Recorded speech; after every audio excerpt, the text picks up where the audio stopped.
वाले हैं मानक रूप। अब क्या पढ़ने वाले हैं? मानक रूप। मानक रूप में क्या होता है कि जो भी दी गई संख्याएं हैं, जो भी आपकी संख्या दी गई है उसको क्या करते हैं के गुणे 10 की घात n के रूप में लिखते हैं। किसमें लिखते हैं? के गुणा 10 की घात n के रूप में। के गुणा 10 की घात n के रूप में लिखा जाता है। जहां पर आपको ध्यान ये देना है कि ये जो k है, कौन? के जो है वह 1 से छोटा नहीं होना चाहिए। 1 से छोटा नहीं होना चाहिए। ये आपका ध्यान देना है। ये जो चिन्ह है इसका मतलब है कि के कौन? के 1 से बड़ा है 1 से बड़ा है अथवा बराबर है।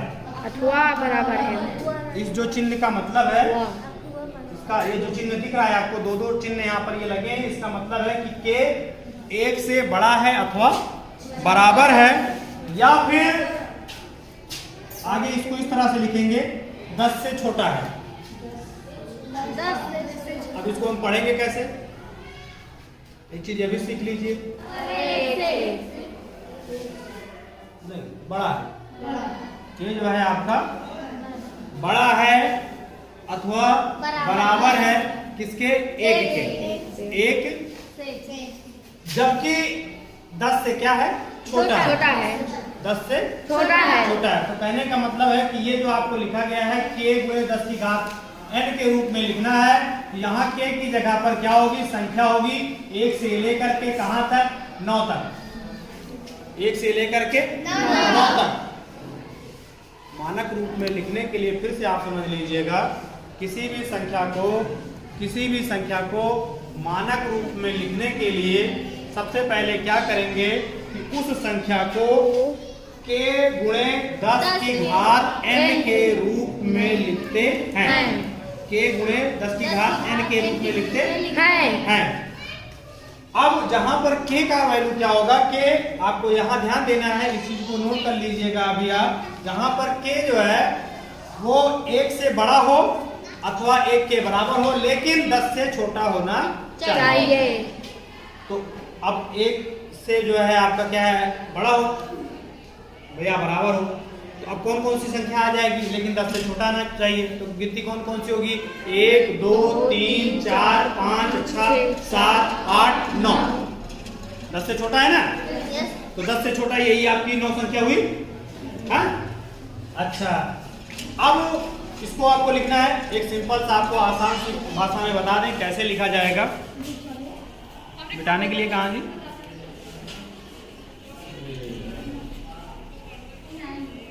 इसमें क्या करेंगे आप? जैसे कोई सा भी है,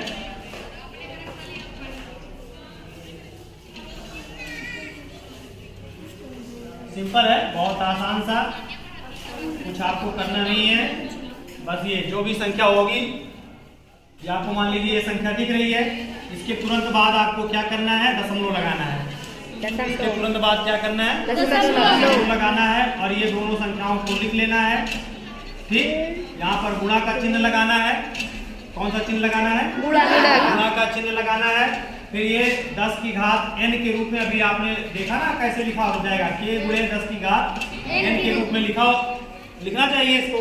तो 5.23 5.23 आगे गिन लीजिए।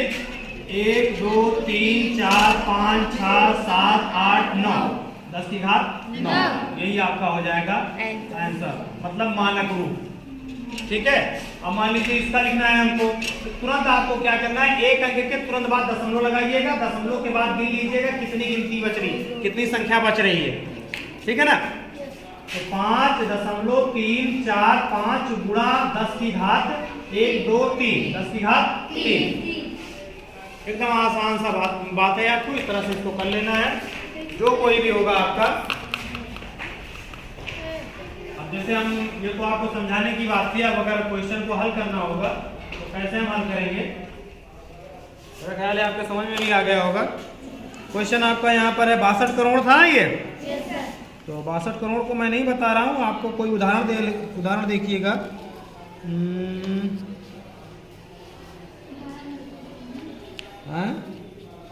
ये दिया है, उदाहरण में है ये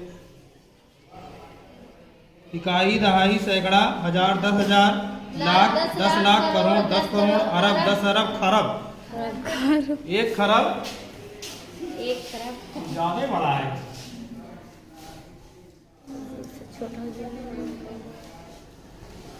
1 खरब 50 अरब ना, यही होगा ना। ठीक, तो 1 खरब 50 अरब।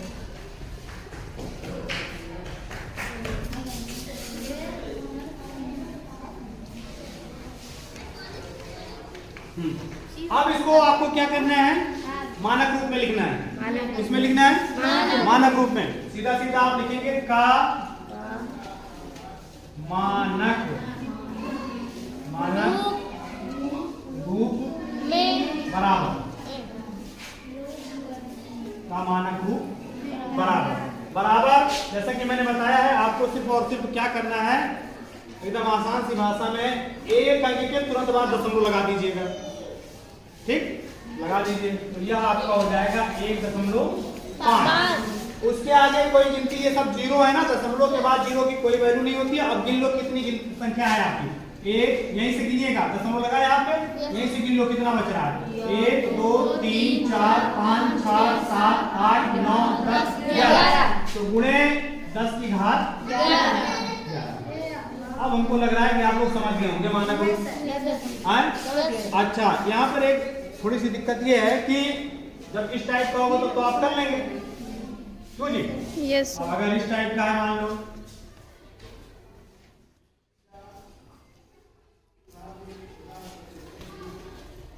अब कैसे होगा, मुश्किल हो गया ना। दशमलव तो लगा है, कोई दिक्कत नहीं। यहाँ पर आपको हो जाएगा का मानक रूप बराबर। ये दशमलव यहाँ लगा है, दशमलव को क्या करना है, यहाँ पे लाना है। एक अंक के तुरंत बाद दशमलव लगाया जाता है। दशमलव को यहाँ पे लाना है। जब दशमलव आप कितना खसका रहे हैं, 1 अंक खसका रहे हैं। जब आप 1 अंक खसका रहे हैं तो ये करिएगा 2.534 5 3 4 गुणे 10 की घात कितना खसका है आप, 1 अंक खसका है ना, तो 10 की घात 1 रहेगा। और देख लीजिए, अभी आपका एक उदाहरण था और अभी बता देते हैं हम। एक और उदाहरण देख लीजिए। यहाँ पर आप कोई भी संख्या ले लीजिए, 3 3 4 7 2 5 का मानक रूप बराबर। ठीक है, मान लीजिए कि दशमलव आपका यहाँ पे लगा है। ओके, तो आपका हो जाएगा 33,472 33,472.5 का मानक रूप। दशमलव को क्या करना है, आपको बाईं तरफ खिसकाना है। कहाँ, यहां तक लाना है। तो 1 2 3 4 3 दशमलव, बाकी आगे वाले की संख्या को फुटकर पढ़ा जाता है। 3 4 7 2 5 3 4 7 2 5 गुणे 10 की घात कितना होगा, 1 2 3 4। 10 की घात कितना होगा, 4। समझ गया आप ना? अभी एक टाइप का और उदाहरण बाकी है। वह क्या है, वह ये है जी कि अगर इस तरह से है, अब क्या होगा जी, अभी भी कुछ दिक्कत नहीं है। अभी आप थोड़ा सा समझ लीजिएगा। का मानक रूप बराबर। यहाँ पर क्या है, दशमलव यहाँ है ना।